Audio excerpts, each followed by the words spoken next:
For the dragon is the quintessential enemy, the greatest foe, the unconquerable epitome of devastation. The dragon, above all other creatures, even the demons and the devils, evokes images of dark grandeur, of the greatest beast curled asleep on the greatest treasure hoard. They are the ultimate test of the hero, and the ultimate fright of the child. They are older than the elves and more akin to the earth than the dwarves.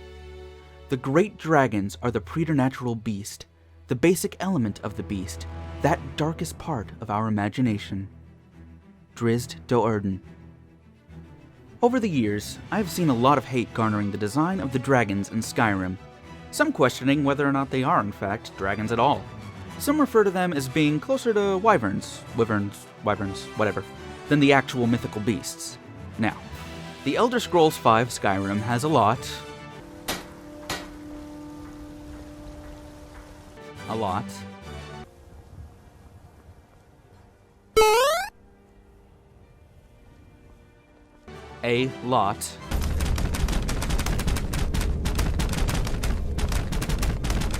problems. Why is the College of Winterhold just more dungeon delving with little magic teaching? The college has undertaken a fascinating excavation in the ruins of Sarthal nearby. It's an excellent learning opportunity. Why is enchanting the most busted system ever?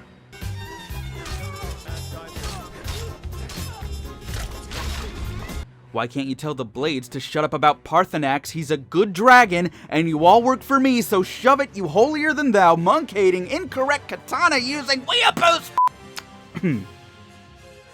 But one thing that Skyrim gets very right is their use of dragons. Not that they copy any specific myth or game word for word. Their rules of dragons are very much their own and fit well into the cosmology and mythology of Elder Scrolls. So let's discuss where the anger for Skyrim dragons come from and see if we can aim our critiques elsewhere. Like that stupid Blade quest line, he's a good dragon!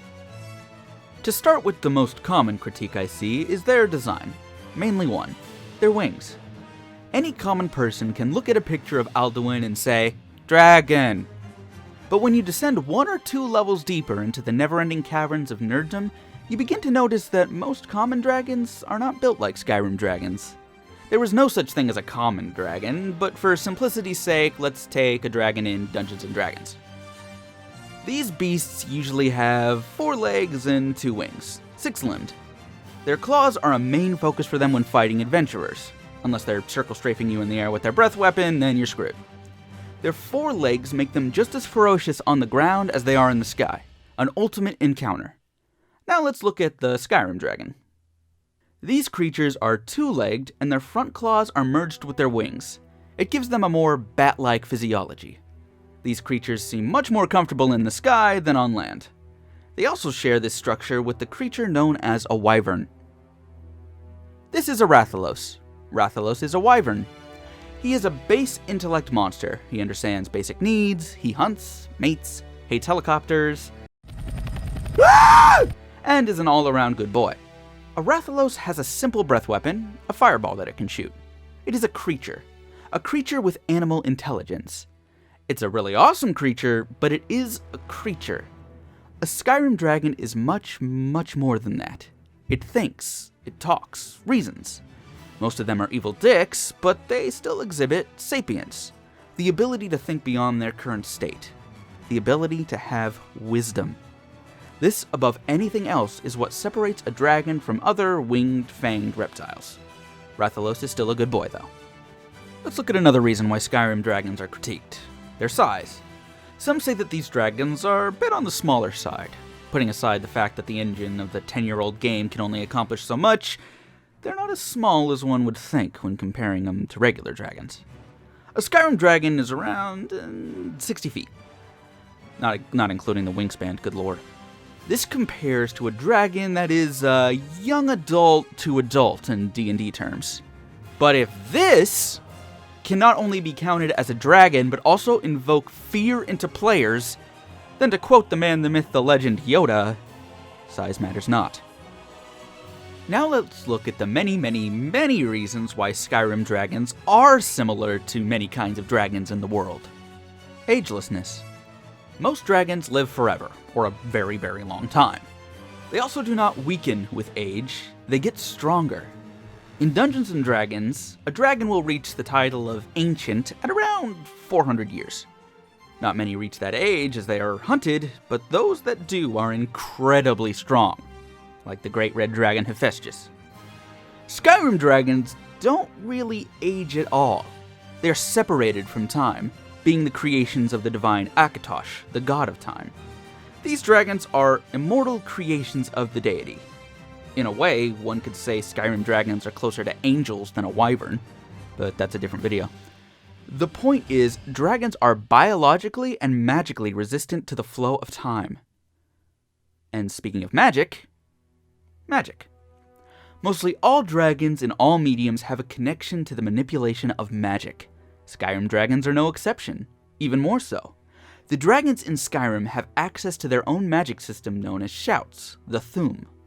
Every dragon has the ability to shape the world using the Thu'um. From their classic fire breath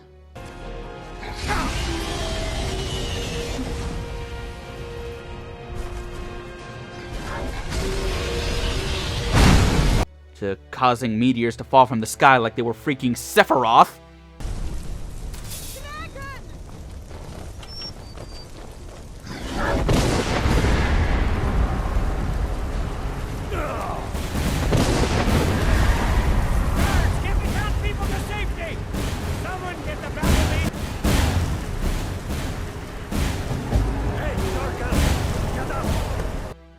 The dragons of Faerun cast spells as well. Some use it for protections, to offense, to getting between the sheets of a bard who rolled a natural 20 in persuasion. Greed.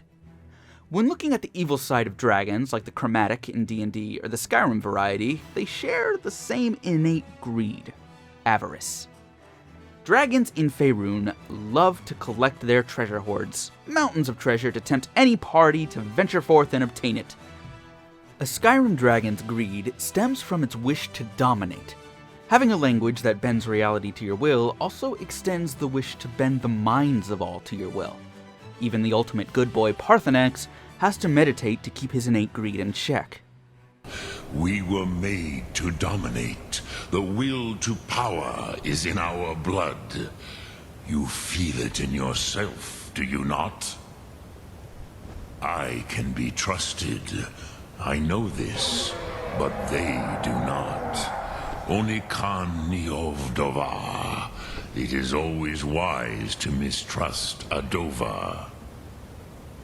I have overcome my nature only through meditation and long study of the way of the voice. Pride. Every dragon, bad or good, is proud of what they are. Rare is the dragon in any fantasy that is self-conscious. They understand who they are and what they're about. Never insult a dragon's pride in any realm. In Skyrim, you can use your shout to literally call out any dragon whose name you know, and they are compelled to fly to you and say, "Who dares?" I believe because of the initial popularity of Skyrim, we have seen their design projected on modern interpretations of dragons in film and television. For example, let's take one of the most famous dragons ever depicted, Smaug. In the 2014 Hobbit film, Smaug is depicted in the same wyvern-like design. 2 legs, 2 wing claws. Putting aside whether or not you like the design, I hate it. No one would ever deign to call Smaug a wyvern. He is sapient, exhibits magical abilities, definitely has greed and pride, and is incredibly old. He's actually young for a dragon in Middle-earth, but old for us mortals. Smaug is a dragon. In some ways, he is the dragon. We'll forgive him 2 legs if he gets Benedict Cumberbatch's buttery smooth line delivery. Who are you? And where do you come from? May I ask? Oh, perfect. The rest of the movie is less than good, but man, that dragon scene. Let's look at another popular wyvern-like depiction. Yes, the dragons in Game of Thrones. These come closer to wyverns than anything mentioned before. The main point is that they are not intelligent when compared to their fantasy brothers. They may exhibit sentience, especially when the Targaryens are involved, and are able to take orders and specific instructions, They do not exhibit sapience, wisdom. When was the last time in the books or show you heard Drogon and Tyrion having a philosophical discussion? Awesome as that would have been, the dragons in A Song of Ice and Fire are unable to do that. They do, however, strengthen with age, are intrinsically tied to the world's magic, and are proud and greedy. And at the end of the day, they are dragons because Georgie Porgy says they are. That was a discussion comparing 4-limbed dragon designs with 6-limbed designs. But let's look at the facts of our own world. Every culture in the world has depictions of dragon-like creatures. They all have similarities, but most look completely different. The most popular designs of dragons are based of the medieval European version, 6-limbed, angry lizards that guard treasure. But on the other side of the world, the dragon takes on a completely different design and tone. An Eastern dragon from Chinese and Japanese folklore is not evil in any way. In fact, they often served as guides and aids to heroes in those stories. They are prolongers of peace and incredibly magical. Design-wise, they have a serpentine structure with no wings, 4 legs, and antler-like horns. Yet you look at one and still think of a dragon. Why is that?